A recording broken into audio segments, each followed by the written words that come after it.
Welcome to Annotations to Art, Politics and Life Itself. My name is Nico Heller. Annotations offers cultural producers a space to reflect on the defining currents and crises of our time and to talk about how these currents and crises affect their practice, impact on their practice, and in some cases even motivate their practice. My first guest in this new series was Dugald Hein, who talked about regrowing a living culture 2 weeks ago. My guest today is Sean McAllister, one of the most distinctive documentary filmmakers working in the UK today. Sean's speciality is the Middle East and making powerful human stories in conflict zones like Iraq, Syria, and Yemen. According to Michael Moore, Sean is one of the most brave and powerful filmmakers today. His multi-award-winning films for the BBC and Channel 4 television have played all over the world, and his output includes Sundance Film Festival winning films The Liberace of Baghdad in 2004, Japan, A Story of Love and Hate in 2008, and The Reluctant Revolutionary. And of course, the Sheffield Prize jury winning A Syrian Love Story in 2015, which was screened in both the UK and European parliaments, was named by the Guardian newspaper in the UK the third most important film of the year 2015, and of course earned Sean McAllister a BAFTA nomination for Most Outstanding Debut. He's currently working on a sequel to his 2008 film, Japan, A Tale of Love and Hate. And I can see that Sean is already here, so do let me invite him in. Hello, Sean. How are you? Good. How are you doing? I'm so glad, Sean, that you could make it. You're a bit of a world traveler, aren't you? You've just recently come back from Japan, I believe. I've been following your adventures there on Facebook. You're working on a sequel to your latest, to Japan, A Story of Love and Hate. How is that going? It's been difficult because of COVID, really, and because of because of cancer. So Naoki, he got stage 4 cancer, quite serious for a while. So we'd actually got the film commissioned about 3 years ago, and he wanted to make this journey across Japan to try to look back on his life. It was when he first got cancer and he was feeling kind of vulnerable and remorseful, I suppose, about things in his life. He wanted to go and say sorry to a number of people he'd hurt, including the lady that featured in the previous film, who he's no longer with, and also to find the 3-year-old son that he'd had from his first marriage, who he's never known. So it just dawned, it felt like it was a film coming from him, and he wanted to do so, and also it just gave a unique insight to Japan. I just thought, yeah. And anyway, we got it commissioned 3 years ago, but then COVID hit, and then the BBC pulled out, and now the NHK is still in. Now we're trying to raise more money, and finally we went to talk about it. So next, I'm planning to go and make the first filming trip next month. Oh, brilliant. This is so interesting because as far as I know, correct me if I'm wrong, but this is the first time that you are actually doing a sequel. And it's interesting because the way you are engaging with your protagonists, it feels very natural that you would kind of follow them, through their life course, doesn't it? So it's interesting that in this particular case you come back. Now, Sean, what I really want to talk to you today about is, if you like, your relationship to filmmaking. Did it ever occur to you to do something else, or what is the? It's an issue because when I watch your films and when I see you in action, I kind of feel that it's just an extension of your life. It doesn't actually really, and in fact, it seems to be a constant struggle to keep the technology out of it. So from what I understand, you work with small handheld cameras. You're kind of, somebody said not a fly on the wall, but a fly in the soup, which I thought was a really interesting kind of way of putting it, because you really do get involved in people's lives at times in really awkward ways. And you kind of get the sense as an audience, as almost like a voyeuristic experience, sort of following sort of Sean McAllister on his travels and as he engages with the world. what's the difference between making a film and just, living a life? I think it's trying to find a protagonist that can step into the experience.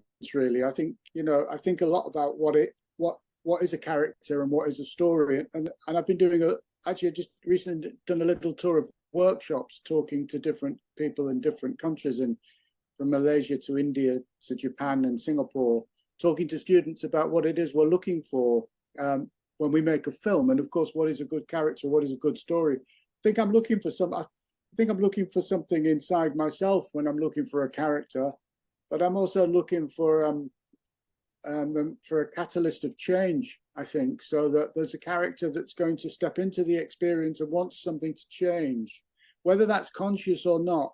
Usually it's not so conscious. There's always something. They always say something. In the Syrian Love Story, Amma said to me early on, I just want my kids to have the chances in life like you have, like your kids have, which is a free life in the West.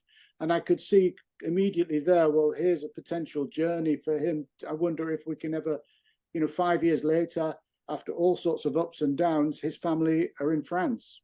Samir in Liberace of Baghdad said to me early on, he's always dreamed of two things. He wanted to be famous and he wanted to live in America. Well, he never really found fame with the piano, but I sensed early on we were in an interesting place at an interesting time, and the film festival circuit could offer him something. Sundance in the end invited him to America, where he kind of found fame with the film, and he found a life in America after the film. So and Steve, with the most recent film here in Hull, he wanted to get out of the factory life. He was looking at me as a mentor in a way, because he'd seen my journey 20 or 30 years before, when I was working in factories, went to a community center and I picked up a video camera. I never went to the cinema. I never was a kind of obsessive. I find the idea of sitting in a dark room terribly boring. I just want to go and meet people. I want to go into different places. When I do research for a film, it's about going, the beauty of traveling. So that thing about lifestyle and filmmaking is, I think fundamentally, I love traveling. I love eating foreign food. I love, meeting interesting people. I love asking questions and exploring different people's lives, and I think that's the beauty of what filmmaking can bring. And then in that journey, if you can find a character, somebody that can actually benefit from the process. I think early on, I discovered documentary takes were taking all the time from people. And actually, you can give a platform and you can give confidence. Often there's one trait with all the characters, is they're all lacking, failed men lacking confidence. And in a sense, I think the films give back something to them, especially actually might not even be in the filmmaking process. Often it's in the festival circuit, where they can get the opportunity to travel with me and engage with the audience. And there's something about that gives something back to them, so that they are in a better place at the end of the film than they were at the beginning. It's interesting because I think this is an interesting big bit of your biography for our listeners to know, is that you had a very, like, a documentary filmmaker, which you see as a very highbrow kind of profession in the UK, working for the BBC and for Channel 4. It's not exactly a kind of working class pursuit, but you actually did start in a very, very different context, from very, very different beginnings. I believe you dropped out of school at 16 and kind of pursued all kinds of menial jobs to make ends meet. And at some point, but you can tell this story better, because I think what's in this story, which is really important, I think here to grasp, is that this is how I kind of take it up, is that sort of filmmaking, or that way of expressing yourself, has been a gift that you want to share with others. So it has somehow fundamentally changed your outlook on life, and in a way, that kind of gift, is something that you want to pass on, if that's a good way of putting it. I think it's celebrating ordinary people, really, for who they are as well, and actually not just ordinary monosyllabic kind of representations of the working class. I think some of the highbrow people I know in documentary, most of them have got PhDs, and it kind of, all of that kind of. They're quite shocked to sometimes discover that working class people can think. that working class people can argue and discuss, and that have multifaceted kind of, they're not just the sort of stereotype that you often see on television. And I think that's what I've tried to do by empowering, finding voices that don't normally get heard, really, and to give them a voice, really. Alistair, would you say that you're kind of discovering sort of working class heroes, or is that too cliched a way of sort of looking at the kind of the work, some from that kind of specific angle, looking at your work? Because it is basically uplifting people up, isn't it? And you are very much looking at people that have a lot in common in some ways with your own kind of biography, maybe, or some people certainly you can relate to. And from what I understand from previous interviews, you very often would also go back to your home base, to Hull, and talk to your old mates to sort of see how they would feel about you doing a particular film. I'm here now, actually, in Hull. Yeah, I mean, this is where I started, and most people, when they go off into London, probably settle. I live in London, but I always have a firm kind of base here. And if I've ever made a film in the UK, it's always been here. Why? Because nobody else does it here. Everybody else would do it in London, and you've got an insight to a city that other people don't probably have. In terms of traveling around the world, I think I'm looking for. Yeah, I think it's almost like an international working class struggle. You know, most people, when they go to the conflict zones in Iraq or Syria at a time of kind of conflict, are usually looking for the same old story.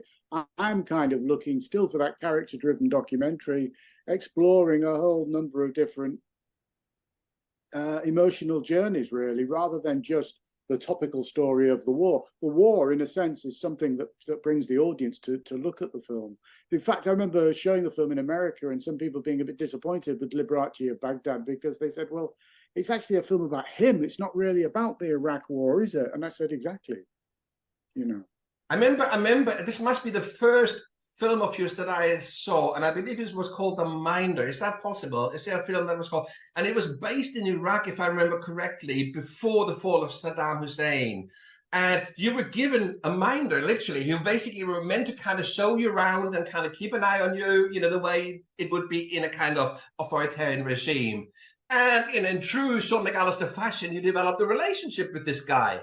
And that became the film. Talk a little bit about this, because I think there's a lot of insight into your way of working coming from that.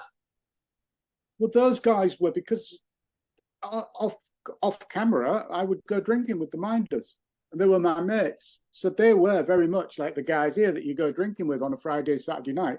So when it came to opening the doors to get into places and things happening, that's how it all worked, really. It's exactly because we identified each other, we identified and got on as in a more down-to-earth way. All of the journalists were flying around doing all of the usual stories everywhere else. For me, it was just, I'd gone to Iraq twice before, and I felt cheated by the news. I felt cheated by how everything had been portrayed, about my expectations about, you know, death to America. And I met all of these people that just loved England and loved me, loved our, and then learned more about our history in the neighborhood, and the fact that, you know, from the 1920s onwards, we'd kind of created this mess.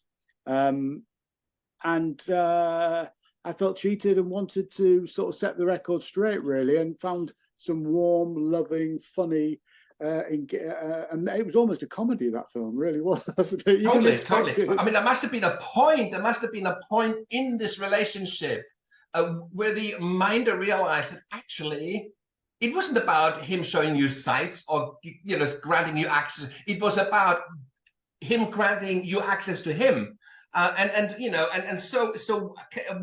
can you kind of pinpoint how that transition from him being a tour guide to him becoming the central subject of the film, how that transition happened and how that changed your relationship? Well, there was one central character, if you remember, which was a temporary Minder. And there's always, you find somebody with a real story to tell. And he made it clear from the beginning, he'd never joined the Ba'ath Party. So he was never a part of the system. And if you're not a member of the Ba'ath Party, you have to struggle. You know, you're not given all the benefits. So I found him, and he was the one that was, he loved me. Why? Because he loved England. He loved Liverpool. He loved Kevin Keegan. He loved football. So he loved speaking English. So it was any opportunity to speak with me. It was this complete crazy Anglophile, which was just fantastic for my audience. It was BBC Two, 9 p.m. at the time. That became actually the highest rating film on Iraq the BBC have ever transmitted. The other character was a great contrast because he was very much the Bath Party, but he was a kind of effeminate ladies' man. And I was just, because he was playing the game, I was just being a bit more devious with him, which was sort of kind of chasing him when he was meeting a different woman and just turning up and also I think it might be a scene when you remember I filmed him in the toilet having a pee. His driver said, quick, come and grab him, Miss Evan. You know, so there was lots of things where you wouldn't do these kind of things, especially with Saddam's minders. You know? I mean, it's funny. It's like, you know, when you tell these stories, it sounds all both very easy and also kind of almost like a sort of a stroll in the park. But if I remember correctly, when you were filming in Syria, you were actually arrested, and it was a very close shave. Could you tell us what happened there? I mean, that was more of a struggle because I hadn't been properly commissioned. So that film was a labor of love, filmed over 5 years, and the majority of the filming time was where I wasn't commissioned. I always keep myself safe in war zones by being close to my characters. If you're under their arm, in their house, in low key, you're usually quite safe.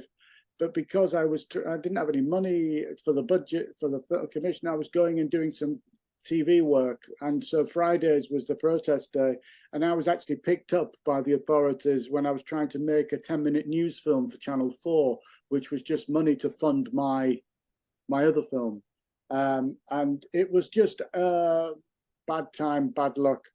But I exposed myself because I was trying to make money to stay alive, but to make the film. But finally getting arrested and getting inside the system was also quite an interesting experience for me and the characters, because both characters were political prisoners. Both had spent long times in prison, and I was trying to understand their world. And also we were getting closer as a kind of family making this film. So when I was picked up and arrested, not only did I finally see inside the horrors of the Syrian system and the anguish and torture that they must have lived as political prisoners. But then finally, like all the family had been arrested. So when I came back out, we were really all very tight as one unit. And I think that makes a very powerful film. It was a much more complex story because, it started as a love story where they were torn apart because of politics, and then the revolution had happened and she was in prison and she came out of prison, and then they got to the free West, but then everything started falling apart because they couldn't really see, they had no kind of measure of anything anymore. Everything that had been kind of common to them had gone, and so they couldn't see each other's love anymore. And each week he would call, there'd be a different call from one of them to come over and be almost like a marriage guidance counselor with them, because I was the only person who'd been on the journey. The do-gooders in France hadn't really seen the world that they'd come from. So I was trying to hold things together for them, and in a way I was drawn in a much more than I normally am in my films in that way. And I suppose in a Hollywood narrative, it would end in a happy ending, but documentary, that's the beauty of documentary, really. We have to go with a reality, and, they end up going their separate ways. Sadly. Well, there is something really interesting about, the kind of the thing that you said earlier about the Iraqi who actually was really longing for a kind of Western life. And in a way, kind of saw you as a representation of that and a window into that life. And so there's a clear, sort of from a kind of a structural perspective, there's a hierarchy in this. There's a kind of a positionality between the kind of privileged John McAllister who can fly in and fly out, and the kind of the protagonist who's caught up in the kind of situation on the ground and has no escape, no way out. And on the other hand, the experience, of course, in Syria, where you had this shared experience And as you said, that kind of really kind of brought you together as a unit and kind of made for a very sort of a very tight situation. It's interesting the way this plays out. When you go into a project, surely you must be aware that you do come from a position of privilege to start with, and so the question is what is your strategy here? Is it to sort of just basically be very transparent about it and sort of say, well, yeah, it's just how it is. I'm the filmmaker, I'm here to make a film, and then I go and I show it and hopefully everybody benefits from it? Or are you actively kind of trying to level the playing field, to kind of put yourself on their side? I mean, what's your strategy there? It's changing a little bit now because there's a sort of bias, not a bias, but there's a thing against me doing that kind of work, really. As you might know, the funding bodies are not really interested in grey-haired white men going into foreign territories to do what I was doing. It's cultural appropriation, isn't it? Yeah, so that thing's really come up, and it's almost made me a little bit paranoid, to the point of going, there's a guy that I used to, I mean, he's a friend of a family, a Sudanese guy who for 10 years have been living under Bashir in Khartoum. Very interesting story, because he went to live in America and come back to live in Sudan. But we talk about doing a film because he's a great character. It's kind of, I always look for people that have got 1 foot in our world and 1 foot firmly in their world, and so that they can somehow mediate their world. And he's got, because he's lived in America, he speaks in an American funny way. He's got a sense of humor, and he turned his back on America and went back to Khartoum. Anyway, the fall of Bashir finally happened, and I got this call. They said, "Hey, Sean, finally you can come. And so I sort of flew over there to hang out with him. But in that time, I never even told anybody I was there, because I felt guilty to be in him. Like, who am I to be here? I'm not even allowed to be doing the, so it's difficult really now, really. I don't know really. I mean, but then, the cultural appropriation thing, the conclusion would be that I'd just make films here in Hull. But in Hull, they would say, well, who the hell are you? You've not lived here for 30 years. So where do I make films? And how do you make films? I always think that I make films because I find those, it's like strangers in the night. I'm going around the world, and I'm looking for that kind of right connection to explore something, really. I mean, totally. I mean, this is, of course, something that's a very, very interesting point you're touching on. And I think a lot of people who have been working internationally, working sort of cross-culturally, find that as a real challenge now, to engage with this. And there is no universal answer of how to approach this. But my sense is that what is required is a sort of, if you like, a radical honesty, and a directness in connection, so that if there are differences in privilege, that they are not being hidden, but that they're exposed. It's like living with the pain of difference, rather than kind of brushing the difference under the carpet and kind of just looking for the similarities. And I think this is but this is, of course, you're not just white, you're also male, and you're of a certain age, and that combines to quite a toxic kind of like cocktail now. And of course, it does for every artist, every cultural producer, of a certain age and skin color and so on and so forth. It's a difficult thing. And I think everyone has to find their own path. I kind of feel that, I think your work would stand up really quite well to scrutiny, to be honest, because this one aspect which I thought was very interesting is the kind of importance of language to you. The English language in particular. So rather than kind of like engage with, like protagonists or subjects that would speak Arabic or French or whatever, you are consciously seeking out people you can talk to in your own mother tongue, presumably knowing that your audience back home in the UK will speak that language too. Can you talk a little bit about the importance of that? Yeah, I mean, we did a little bit of filming with Naoki on this new film, and I have a translator, Cheng, who is working with me. He's more than a translator, he's like an assistant director, but he speaks Japanese. And so for the ease of Naoki to say things, we had some things in Japanese. And I then turned to Cheng and I said, how was it? And he said, well, he said everything, but it's rubbish. And I said, well, what do you mean? He said everything, but it's not Naoki. I said, so what's Naoki? He said, Naoki is the charm in which he struggles with those simple words to communicate to you. It's not what he says, it's how he says it. And if you just make it easy in Japanese, you've lost all the sense of that character that people loved with Naoki. He's gone. It's gone. And so, but having said that, Naoki and say Yoshe, when they're having a discussion, or Amma and Ragda when they're having a fight, it's got to be in Arabic. It's got to be in Japanese. And I step back and I don't know what on earth is going on. And I actually love going to the edit and then getting stuff translated and seeing how it all develops into the story. But that one-to-one definitely has to be, for me, in English, partly because I don't speak the other language, but also more importantly, because my target audience are people here that won't watch. I mean, like it or not, they ain't going to, less people are going to watch it in a foreign language. And I just don't think, because he's talking to them, he's talking to my audience, the people I'm trying to talk to. I'm not really aiming for a big highbrow intellectual audience when I make films. I'm trying to talk to people on the street here.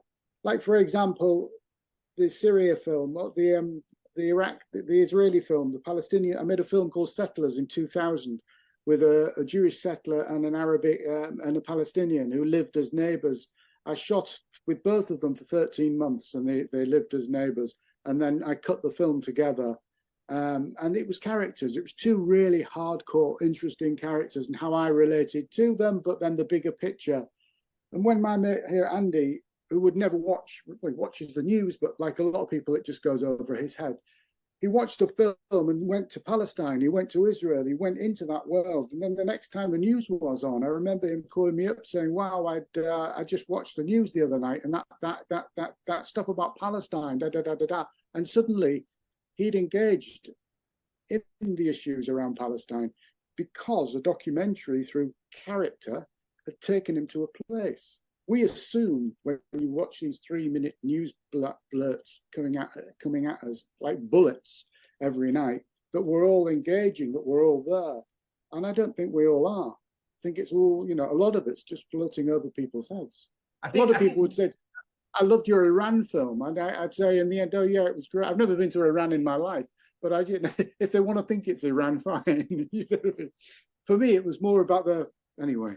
I think at some point you said something along the lines of is that one of your ambitions in making film is to kind of to move people beyond their performance. It's as if we all put on a show, and that show is very, very culturally determined. So and we all sort of pile on the cliches in our own kind of way, and in a way, I think one of the things that you're really a grandmaster at is to sort of peel that away, and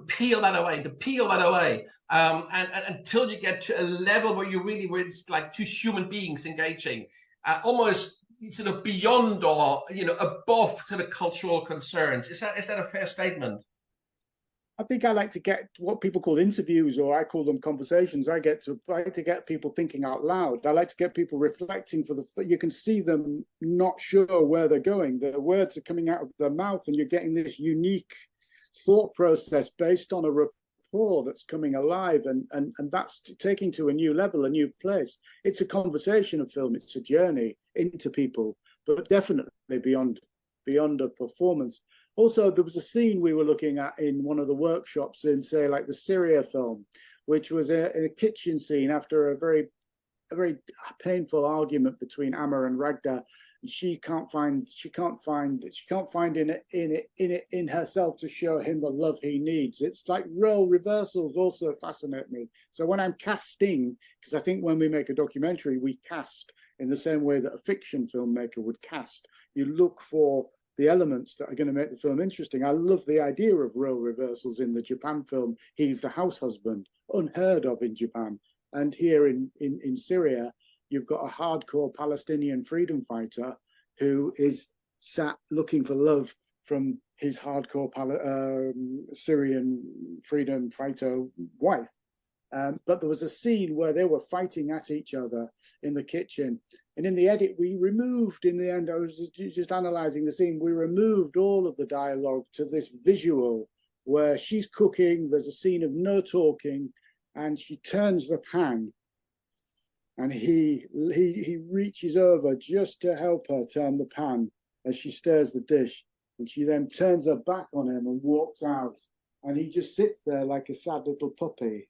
And the camera's kind of close on him.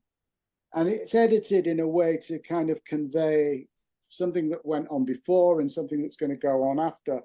And in that, you're looking at trying to kind of, you know, what's also interesting in something like that is you've got a character who is now educated enough into the film to go with the film. For example, in the Arab world, that Arabic man might say, there's no way I can be conveyed like that. I'm going to look like a loser in my, you know, but he's big enough to actually stand by the film and, you know what I mean? So they've gone beyond the performance and they've gone with the reality of who they are in a way. They're not in any pretense and they're not, you know, he could have argued, actually, that was the wrong scene. I was right in that situation, but he kind of is big enough to kind of go with the creative process somehow.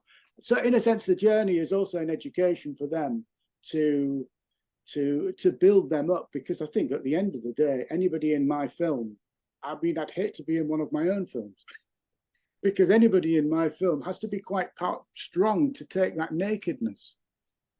No, absolutely. But it's, you know, it's a sort of it's a kind, it's a nakedness that is. There's different kinds of nakednesses, isn't there? There's a sort of a nakedness which is sort of highly individualistic, which, you know, which is also very private, which is just you. But there is a sort of a nakedness which kind of exposes a universal truth as well, isn't there? And which is a different kind, and it sort of, it sustains the dignity of the subject in the way a kind of a private nakedness may not. And I think this is a really important distinction, I'm sure, that you are making when you are sort of like going through your footage and, you know, deciding whether to include or not to include something in a film. The red line. And I always say to the participants, please let me film everything and I can decide the red line in the edit. Where I remember a little old lady saying about the Syria film in one of the Q&As, do you think sometimes you can get too close in making a film? And the indication of the question was that it was, and I said, well, hopefully it feels too close and too raw, but not too much, because I think it shouldn't be always so comfortable for the audience. I think you put the audience into a comfortable place, an enjoyable place, a kind of roller coaster, but then there's moments like a roller coaster can get a bit scary. Well, there would be a point, wouldn't there, where it would turn into some form of pornography, if you like. And of course, that is a really important line that, from what I can see, you've always stayed well away from. So, you know, you're not this kind of film director who would kind of, you know, set out to expose people's real inner selves. It is very much in the cause of a story. And of course, as you said this before as well, the ultimate objective, of course, also is to build your subjects, your protagonists up. You know, they come out of this story stronger. And I think, again, that is that's almost like a sort of a prerequisite for allowing somebody to get that close to you, sort of to have that trust in you as the storyteller, that you will not take advantage of that. Dignity is big, isn't it? I mean, it's just dignity and showing people to be, you know, I think the other thing that she's humanizing, isn't it? I mean, I think some scenes, the thing is that some scenes would not be necessarily representative, because if you convince people to let you film everything, your responsibility is greater, because you film some stuff that in the wrong hands could make good sensational scenes. But if it doesn't represent the greater picture, because your responsibility is to I think my responsibility is to the characters and to the truth of the experience that I've been on. The editor's responsibility is to re-journey my journey of 9 months through selected sequences that I've highlighted for the editor to look at and to recreate that journey. there is a real element, and this is interesting, and you've hinted on that before, in the way you sort of said that you're casting, your characters and you're constructing your narrative. So although it's a documentary idiom, it is very much also social drama, isn't it? And some would call it a kitchen sink drama. Could you talk a little, because I think within this whole genre of social drama, of course, it's quite a sort of a highly ideologically charged field. Because of course, we can look down on it, we can look up to it, we can look at it with disgust. The kind of the deserving and the undeserving poor. We know all the different ways of talking about social drama, and your take on it is quite dignified. Could you talk a little bit about your understanding of what kind of social drama you're interested in? Well, I just know what I'm not interested in, and I remember the stuff I used to see on British television here, where they would make a film about poverty, and one of the first sequences would be to get the poor people in the film to take them into the kitchen and open the kitchen cupboards and say, show us how much food you haven't got. And I just think, actually, go and do that in the rich neighborhoods and show us how much food you have got. Kind of questions you ask poor people, you would never dare ask rich people. It's just awful. It's exploitative. It's rude. It's completely degrading. But I just think that's because people from one class are making films about the other class. And what you're never really getting, and what I've always kind of wanted to do here, is to try to empower people from this class to make films about themselves and their class. But you don't have commissioning editors that are working class. You don't have anybody in television that talks and thinks like you. So you're always the imposter. You're always, even after 30 years, I'll go in the BBC and I feel like this. I'm in a strange alien place. I mean, I'm sure I'm not alone.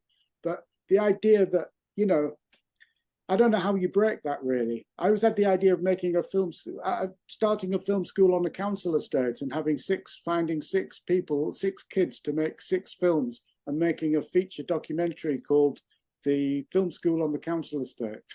Oh, that'd be brilliant. That'd be brilliant. Yeah. Is that something that you would actually contemplate? Something that you would actually do? I talked to the BBC about it. Do you know what I did?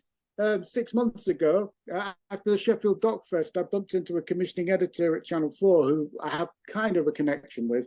And she said, "Oh, send me that Syria film again," or whatever. And she's in charge of international. I sent her the same idea, but I said, how about before it explodes in the Middle East, in Palestine, what about doing a film school in Ramallah, where we get 6 filmmakers and we make a film about the film school, but the characters are the 6 filmmakers, and we're looking at the obstacles they face in telling their stories. And the great thing about this proposal is it's going to be 6 months before it all blows up in Israel. Guess what? She didn't answer. Yeah, of course not. It's too risky, isn't it? Yeah, absolutely. Well, I don't know if it's too risky or if it's just now it's all blown up. There was somebody writing to me saying, "Are you going to go to the Middle East?" And I'm like, well, no. Why? I'm not chasing war. I would have been in the Middle East before. I wanted to make a film in Ramallah for years. I wanted to make a film in Gaza, but Nick Fraser would never send me. In fact, somebody wrote to me recently and said, "I'm teaching documentary in Tokyo. Can you recommend a good Gaza documentary?" And I said, funnily enough, I can't. But I've always wanted to make one. And that would be something that would be character-driven, that would show you more than war. Now everybody will be there just filming the usual. Yeah, no, absolutely. It's interesting. I mean, when I think that kind of course, it would be still a hard sell. There's no question. At the moment, I think it's so polarized, the whole Israel-Palestine thing, that it would be a very hard sell, and nobody really wants to touch this right now. But I think if there was a way of approaching this in a kind of a dignified and, if you like, a sort of it's never value free, but in a sort of a non-ideological way, it would be through that human lens. Because that would it would anchor the project in a way that I think very few other approaches could. I mean, it's interesting. I mean, when you think about the relationship between you and your subjects, and the way you're kind of portraying them, the character profiles that emerge from that. They are in stark contrast to the kind of, the Facebook profiles, the self-characterizations of the vast majority of, young people, and actually not just young people, across the sort of, certainly across the industrialized world, and anybody with access to Facebook, Twitter, YouTube, and all these kinds of media. It's interesting the way your approach is so fundamentally different. That my sense is that in a way, it's probably more needed now than ever before. Do you at all reflect on your way of working within this greater kind of, in this wider political context, or do you prefer to just to stick to what you do? Or do you ever ask yourself, what is the role and the purpose of my films today? Is that a kind of a thing that what is my purpose as a filmmaker in today's society? What should I be doing? What should filmmakers of my standing be doing to make the world a better place, or else? Well, I've not worked for 5 years, and I've been getting rejections for the last 5 years. And I don't know whether that's the male, white, grey-haired old man syndrome, or the fact that I'm choosing to try and make international stories. So I did have the BBC on board with the Japan one. They pulled out during COVID. I've also been trying to make a follow-up film in Yemen for 5-6 years, where Case, the character, has been doing most of the filming as the Saudi attacks.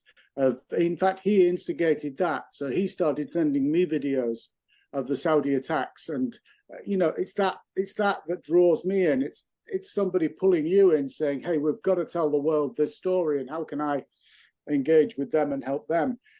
But I've got to tell you, I don't know how much, I don't know really. I think you're also, in making films, you're also reliant on connections with commissioning editors, and when they move on and the fresh blood come in, and you end up like a 55-year-old, 57-year-old old man, and you've got younger blood coming in, the new commissioning editors are not so interested in you. And I suspect people like a Werner Herzog can still manage to do it because they've got this big name, big pull. But I mean, to be honest, I knew his producer, and some of the way he got his films commissioned were just really ad hoc. It wasn't like there was a huge, big bag of money waiting to commission him all the time. People just imagine that, but he was prolific because he just loved getting stuff done and finding different ways to do it.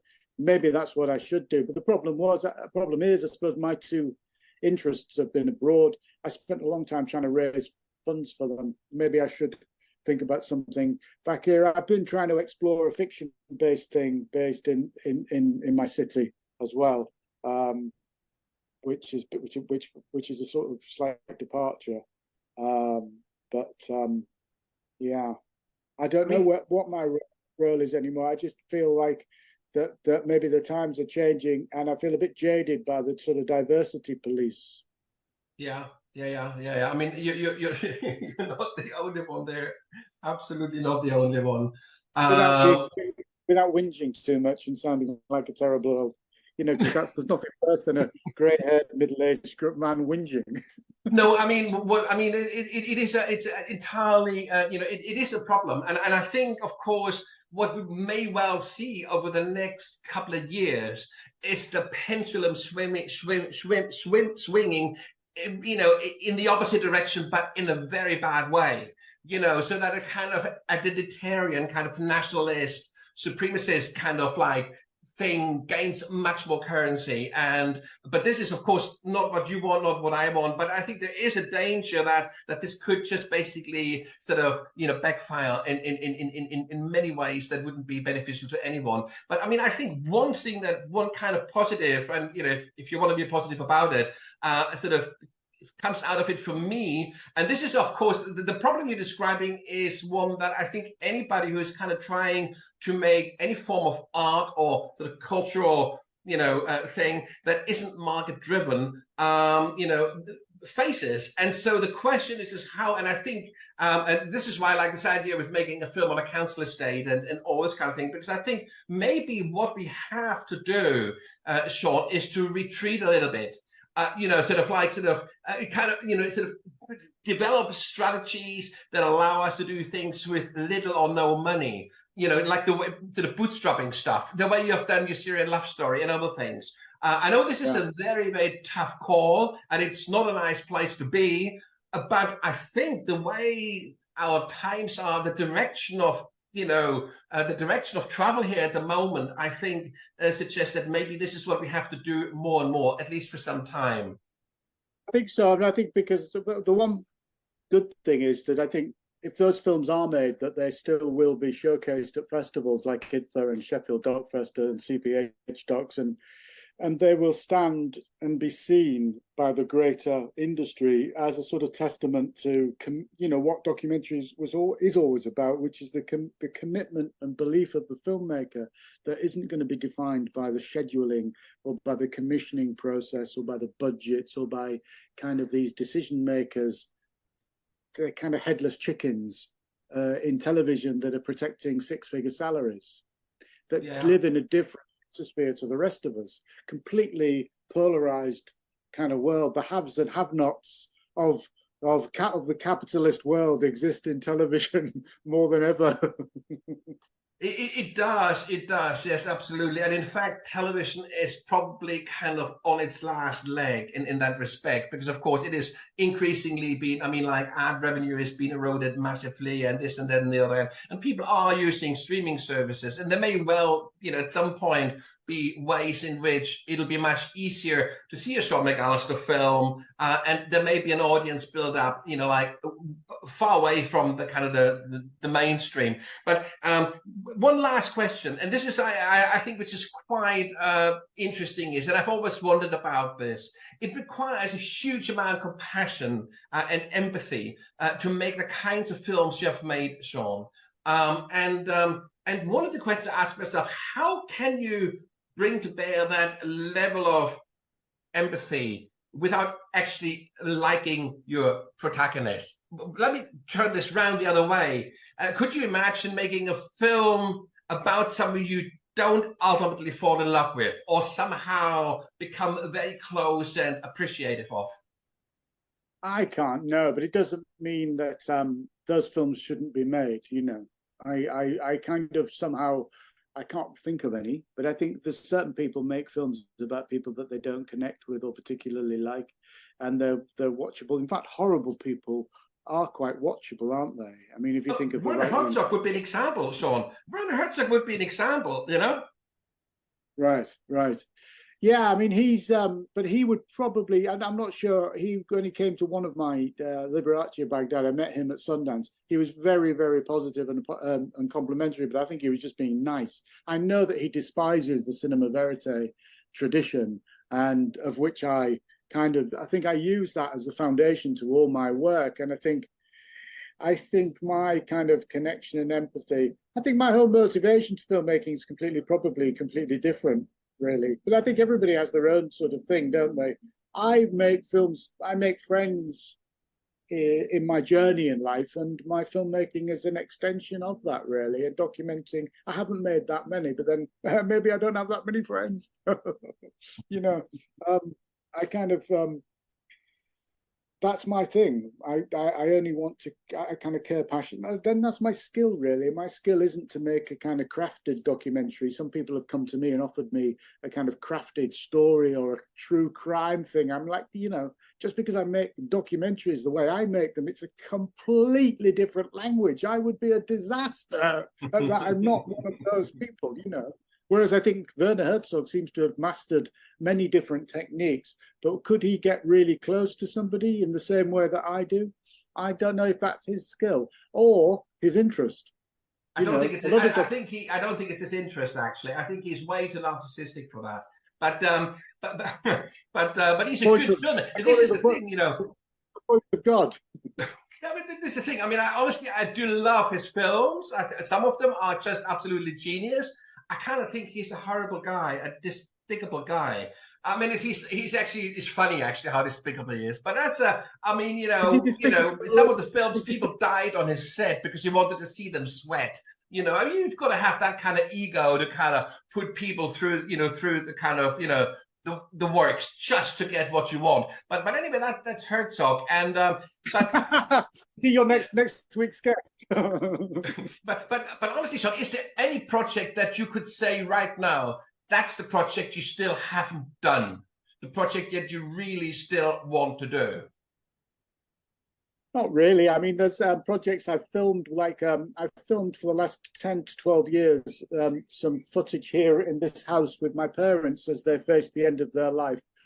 And I'm currently going through a lot of that material. They've both died now, but it's a story for me about the North. It's a story about parents, about coming back and identify and trying to connect with your mum and dad before they pass on, knowing that they're going to pass on, but without any great thing to say, without any great mission. And I think the backdrop of it for me is a story looking at the North, looking at my father's working class, a grand old city that was one of the big cities called Hull, to my city, which is a shithole city with no jobs, with Brexit, with immigration on the rise, with a right wing on the rise, with no hope on the rise. You know, where are we going? What is Britain? So I've got this idea of making a film about all of those things, because it was like, again, it's a very personal, intimate film with mum and dad and me and my Mini, and driving around and eating fish and chips and looking out at sea, and the smallness of Britain and the smallness of life here. But when these magnificently big things were happening, like Brexit, and my father was saying, if only these idiots who'd voted Brexit could remember how difficult it was in 1974 to get into the European Union. They're so quick at voting to get out because they think if they vote to get out, all the immigrants will leave the city. And of course, if they voted to get out, this city voted 78%. And we've had more immigrants arrive as a result than before. So it's a great present for everybody. But that's good. It's very good, actually, because they're doing all of the jobs here.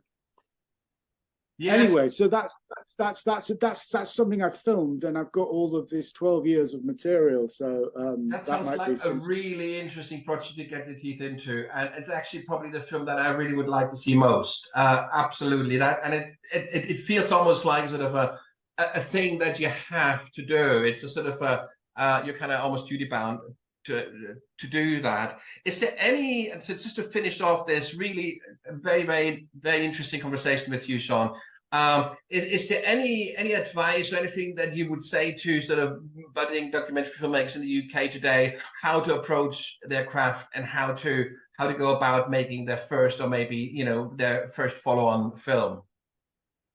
Well, again, doing these workshops, I'm trying to sort of instill what it was in me, really, and it's finding the passion that will, because I think you can't pretend, and I think people see the passion. If you're in front of a commissioning editor, they're not really commissioning the story, they're commissioning you, and so they're looking for something in you, and that is conveyed when people feel, and often when you watch a film as well, you feel like you're in some capable hands. You know, within the first 5 minutes of watching a documentary, you can feel whether somebody's confidently taking you somewhere, or it's a little bit like that, and you're thinking, oh my God, where is this going to go? You know, and so I think I think people should take the time to find the voice. I think people, if they've got the space, which is film school, they should use it to make mistakes. And only through making mistakes can you learn, and never ever give up making mistakes and never give up learning, really. I'm all the time trying to do that constantly. I never really take it for granted that I know how to make a film. Even like now, it's still like you're still fraught with the first, like you're making your first ever film. And I think that brings to it something special. Something I think that people should find themselves in the films. Don't try to emulate your hero. Don't try to be who you love. Try to be who you are, and try to discover who you are and those skills that make you you. You know, it's interesting. I think part of your technique as a filmmaker probably has to do with sort of finding bits of yourself in others. It's a sort of a reflexive way, and it's actually a really, as a practice, I think it's a really interesting practice, because it kind of, it has sort of a guiding dynamic to it, doesn't it? Because it's a kind of a sort of a, it's not so much that you're searching, but it's a kind of like, you know, the old kind of Picasso cliche that you're finding, you know, like yourself in it. And I think that is a Like a really, writer is writing about lived experience. So you're trying to connect with, you know, you're not out of your depth. You're working within your own lived experience. That's what you should be doing. I think exploring your own identity in other people often. and you know, you have a real advantage there over those PhDs, I should say, because of course, you know, that kind of knowledge, you know, that kind of perspective, be it historical or scientific or whatever, can actually get in the way, can't it? And so in a way, I think if you do have this kind of academic background that you bring to it, you almost have to unlearn that first before you can start making real films. The funny thing about that was that, I mean, I've got a metalwork, a CSE grade 2 in metalwork, which isn't even an O level. And many years later, in 2017, Hull had its City of Culture, the UK City of Culture, and they asked me to be the opening. I was the creative director for the opening, which was hugely successful, actually. It had a footfall which was 4 or 5 times more than they imagined. And actually, it was largely to do with the nature of the projected films. Why? Because I think it talked to ordinary people. And after the first night, people came back and said, you know, in fact, my mother said, that's not art, that's amazing. You know, and I think that's how ordinary people were suddenly saying, actually, we're really engaged with that. But the funny thing about them, which is also documented in my journeys with my mum film, a year after that, I got a letter from Hull University that came through the post, which I was opening on camera with my mother, from the dean of the university, saying the vice chancellor of the university would like to bestow upon you a doctorate for your contribution. So I became a PhD, an honorary PhD doctor. You richly deserve it, Sean. You richly deserve it. Without doing any of the hard work, apart from the opening show. Sean, thank you very, very much. This has been really, really, you know, a very, you know, and you know, the thing is, I was thinking about this, you know, the last time, and you actually saw you in, you know, face to face must be at least 20 years ago. And it's interesting, and I sort of looked at some old pictures of you, like, you know, like recently, you know, when you still had brown hair and and more hair, Right. and it's so interesting, and I'm so glad that we have reconnected because.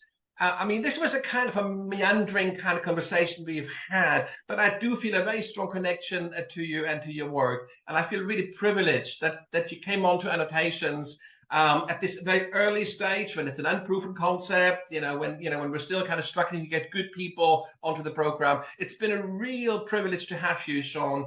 And personally, for me, it's been really, really nice to catch up with you. And I hope that if you ever pass through Berlin, do get in touch. And of course, next time I am in London, I will make a point of sort of like, giving you a call beforehand. So maybe we can meet up for a drink or something. Definitely. I've enjoyed it. Really lovely. Thank you very much. Thank you ever so much. Have a good day. And I wish you best of luck with, your kind of your sequel on the Japan story, and hopefully many more to follow after that. Sean, thank you ever so much. Have a good day. Yeah. Thank you. Cheers. Thank you very much. Bye-bye. Bye-bye.